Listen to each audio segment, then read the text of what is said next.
ஒரு பெரிய லாஜிக் எனக்கு தேவை. அப்புறம் நான் வந்து ஒரு வேற மாதிரி ஒரு படம் பார்க்கணும் அப்படின்னா வராது. அவங்களுக்கு இது செட் ஆகாது. ஒரு ஜாலியாக பார்க்கணும். நான் ஒரு 2.25 மணி நேரம் ஃப்ரெண்ட்ஸுங்களோட போயிட்டு ஜாலியாக நான் ஒரு படம் பார்க்கணும்னா அவங்களுக்கு இந்த படம் நல்லா செட் ஆகும். ஐயோ அது ரொம்ப நாள் யோசிச்சுட்டே இருந்தாங்க. தலைவனை இப்படி பார்க்க முடியல. ஒரே படத்தில் தலைவன் 3 படத்தை காமிச்சிட்டாரு. 400 ரவுடி தான், காதலும் கடந்து போவோம், சூதுகவும் 3 படத்தை காமிச்சு. எனக்கு அவர் ரொம்ப பிடிக்கும்.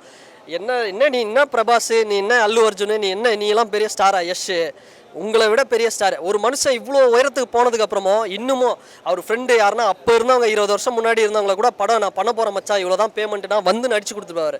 அதனால தான் அவருக்கு அவ்வளோ படம் வந்து நிறைய ஃப்ளாப் ஆச்சு. அதையும் பார்க்காம இந்த படம் ஃப்ளாப் ஆகிடும் தான் நான் நினச்சி வந்தேன்.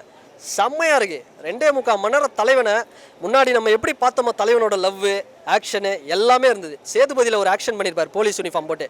என்ன இதில் போலீஸ் யூனிஃபார்ம் போடல, அந்த அளவுக்கு வந்து மிரட்டிருக்கிறாரு. அவர் பேசினாலே வந்து ரசிக்கலாம். பட் இதில் பர்ஃபார்மன்ஸ் வேறு லெவலில் பண்ணிடுறாரு. 2.25 மணி நேரம் மேக்ஸிமம் கேரண்டி படம்.